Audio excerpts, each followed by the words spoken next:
good.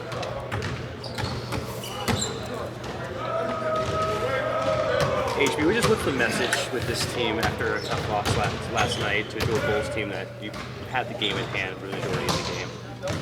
Yeah, I mean, I think it's just do a better job finishing our games.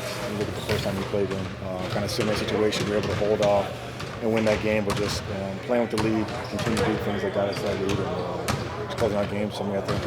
Is that something that you feel like is a bugaboo with this team, like being able to close out games when you guys have a good lead in the third or the fourth? Yeah, it just takes just a higher level of concentration. You know what I mean? It's tougher to push a lead, you know what I mean, from 15 to 25 as opposed to it is to have fight and come back. So I think for us, just continuing to, when we get those leads, play with the same sense of urgency, the same sense of discipline that we had, and not just get careless with that. How do you assess this team's ability to protect leads? I know a 14, 15-point lead now is not the same as it was maybe 5 years ago. It can be, you can come back quickly on it, but how do you think this team does win up big? Last night, for example, we let our foot off the gas, but I think in general we have to improve on that. Like I said, when we get those leads, the pace that we run our offense, the intensity that we defensively play with, closing out possessions, getting out and running, we still have to play with those same principles because teams aren't going to just lay down. Mike has talked a lot about how he wants to see the leadership growth come from within and come from the players. When that unraveling or those runs are happening that can stretch into big runs, when timeouts are called, is there somebody on the bench or a collection of players on the bench that are trying to address it and nip it at the bud right then and there, or is it on Mike? Or just, I guess, can you take us in the inside of what a huddle looks like during those runs? I think the biggest thing is doing it collectively, right? When you get stagnant or things aren't going our way, you can't make a home run play. We can't try to all get it back in one possession. Have one knockout punch that's going to put the game away. It's continuing to, like I said, do all the things that got us into those positions, which is running, playing with intensity, playing with pace. And I think that's for just a maturity thing for us to do is just to grow. And last year, we played a lot of being down in those deficits and coming back. This year, we've had more opportunities where we've let leads slip. How much last game do you feel like you guys passed up open looks, and if you do, what do you feel like kind of caused that? It's just being on the same page. If shots are there early, we can shoot it. If guys want to attack, obviously, our free throw rate has been down this year, so guys trying to make other things happen. That's important too. But I think just in general, us just taking the shots that we want to take, better shots in general. And if we're double teamed or if they're showing a crowd, just spray through. And then DeMar in that fourth quarter, obviously he's a tough shot maker. But what do you feel like you guys could have done better there? There was a few things that we could have. A few shots that we could have done differently, but he made a lot of tough shots. Obviously, you have to tip your hat to him. The fadeaway with his feet on the three-point line, and some of the other tough finishes that he had. Those are shots that great players make. In the final 2 minutes, it seemed like it got a little stagnant out there offensively. Guys maybe standing around. I was curious what your perspective was, what you saw in the final 2 minutes with the offense.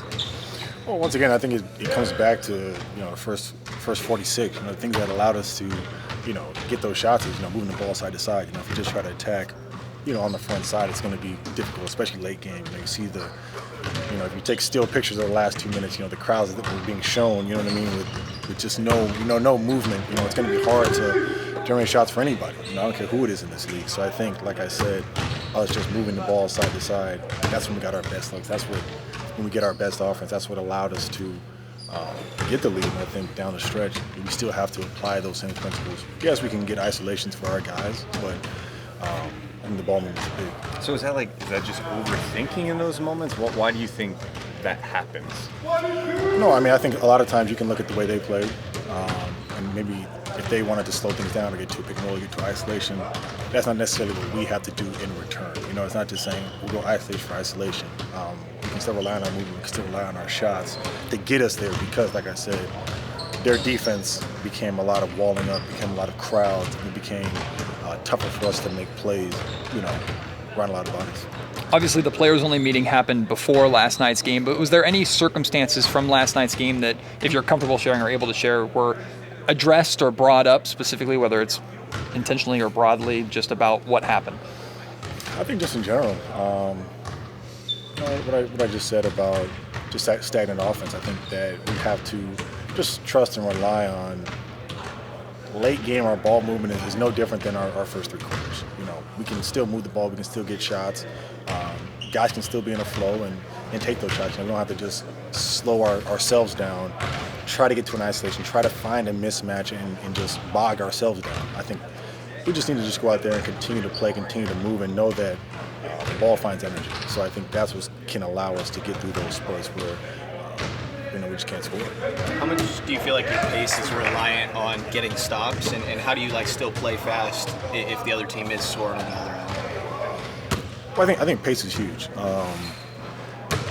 Make or miss. You know, I think you can still run. I think we've played teams this year that even when we score, you know, they're running right back at us, and I think that's something, especially for us, running with the sense of where we're at. You know what I mean? If we've missed 3 or 4 shots, they've started a little bit of a run. Us just running down and getting quick shots isn't what we want, but I think just the pace of flowing into our offense, the pace of not letting a team just get set and just build up walls against us, I think that's what can allow us to, you know, get Fox downhill, open up the paint for Domas, open up the space for our shooters to play and operate, as opposed to a lot of the offense that we got last night. HB, last night was your 200th consecutive start. What does that say to Coach calling you every single night, and also to your consistency and work ethic?